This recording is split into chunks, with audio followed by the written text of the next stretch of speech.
வணக்க மக்களே, welcome to the venter show. இன்னைக்கு ஷோ நம்ம பார்க்க போகிறது சம்மர் இன் ரெட் அப்படின்ற ஸ்பானிஷ் மூவியோட ரிவ்யூ. இந்த படம் பார்த்தீங்கன்னா புக் மை ஷோ ஸ்ட்ரீமிங் ஆப்பில் அவைலபிளாக இருக்குது. தமிழ் டப்பிங்லையுமே அவைலபிளாக இருக்குது. இந்த படம் 2 டீனேஜ் பசங்களோட மர்டரை மையமாக வச்சு அமைக்கப்பட்ட ஒரு இன்வெஸ்டிகேஷன் மூவி அப்படின்னு சொல்லலாம். ஆக்சுவலாக இந்த இன்வெஸ்டிகேஷனை பண்ண வர போலீஸ் ஆஃபீஸர் தான் வந்து மரியா ரூயிஸ் அப்படின்றவங்க. இவங்க தன்னோட பொண்ணோட ஒரு சிங்கிள் மதராக ஒரு எளிமையான வாழ்க்கை வாழ்ந்துட்டு இருக்காங்க. இவங்க இந்த கேஸை இன்வெஸ்டிகேட் பண்ணும்போது தான் இவங்களுக்கு திடுக்கிடும் ஒரு உண்மை தெரிய வருது. அதாவது ஸ்பெயினில் இருக்கக்கூடிய ஃபேமஸான சர்ச், அந்த சர்ச்சில் இருக்கிற நிறைய ப்ரீஸ்ட் வந்து பீடோஃபைலாக இருக்காங்க அப்படின்ற மாதிரியான ஒரு உண்மை.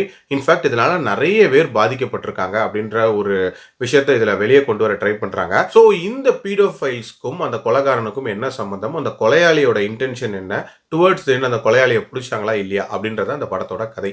எனக்கு இந்த படத்தில் பிடிச்ச விஷயம் அப்படின்றது கண்டிப்பாக இந்த படத்தோட சப்ஜெக்ட் அப்படின்னே சொல்லுவேன்.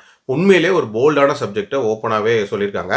இந்த கதை ஆக்சுவல் ஃபேக்ட்ஸை மையமாக வச்சு அமைக்கப்பட்ட ஒரு ஃபிக்ஷன் அப்படின்ற மாதிரி தான் போட்டிருப்பாங்க. ஸோ ஸ்பெயினில் இருக்கக்கூடிய சர்ச்சில் இந்த மாதிரி பீடோஃபைல்ஸ் இருந்திருக்காங்க. பட் ஸ்பெயின் கவர்மெண்ட்டே அதை வெளியே சொல்ல தயங்கக்கூடிய அந்த சூழ்நிலையில் இவங்க ஒரு படத்தை ஓப்பனாகவே எடுத்திருக்காங்க. அதில் ஒரு மர்டர் மிஸ்ட்ரி அப்படின்றத கனெக்ட் பண்ண ட்ரை பண்ணது ஒரு இன்ட்ரெஸ்டிங்கான ஐடியா தான். அதாவது இந்த பீடோஃபைல்ஸ்னால பாதிக்கப்பட்ட ஒருத்தன் இந்த மாதிரியான கிரைம் பண்ணுறான் அப்படின்ற மாதிரியான ஒரு கனெக்ஷன். உண்மையில் அது இன்ட்ரெஸ்டிங்கான ஆங்கிளாக இருந்துச்சு. அதே மாதிரி அந்த கொலைகாரனோட கேரக்டர் அப்படின்றதுமே ஒரு மாதிரி பயங்கர வியர்டான ஒரு கேரக்டரை டிசைன் பண்ணியிருப்பாங்க. அவரும் அந்த ரோலுக்கு நீட்டாகவே பெர்ஃபார்ம் பண்ணியிருப்பாரு. அதே மாதிரி மரியா ரூயிஸ் இந்த போலீஸ் ஆஃபீஸராக வருவாங்கள்ல, அவங்க தான் இந்த படத்தை த்ரூ அவுட் கேரி பண்ணியிருப்பாங்க அப்படின்னு சொல்லலாம். நல்ல ரோல் அண்ட் நீட்டாகவே பெர்ஃபார்ம் பண்ணியிருந்தாங்க. எல்லாத்துக்கும் மேலே இந்த படத்தோட டியூரேஷன் அப்படின்றது ஒரு 1.25 மணி நேரம் தான். ஒரு குயிக் வாட்சாக பார்க்கக்கூடிய ஒரு படம் தான். எனக்கு இந்த படத்தில் பிரச்சனையாக பட்டது என்ன அப்படின்னா, அந்த இன்வெஸ்டிகேஷனை இன்னும் கொஞ்சம் கிளியராக வந்து சொல்லியிருந்துருக்கலாமோ அப்படின்னு தான் தோணுச்சு. ஏன்னா பேரலாக 2 விஷயங்களை வந்து இவங்க ஹேண்டில் பண்ணுவாங்க அண்ட் 2த்துக்குமான கனெக்ஷன் அப்படின்றது கொடுத்துருப்பாங்க. அதை சொன்ன விதம் இன்னுமே தெளிவாக இருந்திருக்கலாம். அதே மாதிரி மரியா ரூயிஸோட லைஃப் ரிலேட்டடான நிறைய காட்சிகள் காட்டுவாங்க.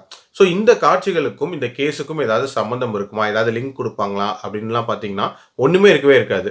பட் இருந்தாலும் இதில் வச்சுருப்பாங்க. அதை ஒரு தனி கதையாக வேணால் பார்க்கலாமே தவிர இந்த இன்வெஸ்டிகேஷன் ட்ராமாவாக பார்க்கும்போது ஒரு விதமான ஃப்ளோக்கு ஒரு இடைஞ்சலாக இருந்துச்சு அப்படின்னு சொல்லலாம்.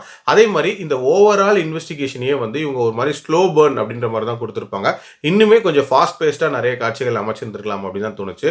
ஓவரால் என்னோட ரேட்டிங் இந்த படத்துக்கு வந்து 2.8 அவுட் ஆஃப் 5. என்னை பொறுத்த வரைக்கும் கண்டிப்பாக ஒன்ஸ் ட்ரை பண்ணி பார்க்கலாம். அடல்ட் கண்டென்ட்டை பொறுத்த வரைக்கும் மைல்டாக சில காட்சிகள் இருக்குமே தவிர மற்றபடி பிரச்சனை இல்லை. மீண்டும் அடுத்த விமர்சனத்தில் சந்திக்கிறேன். நன்றி, வணக்கம்.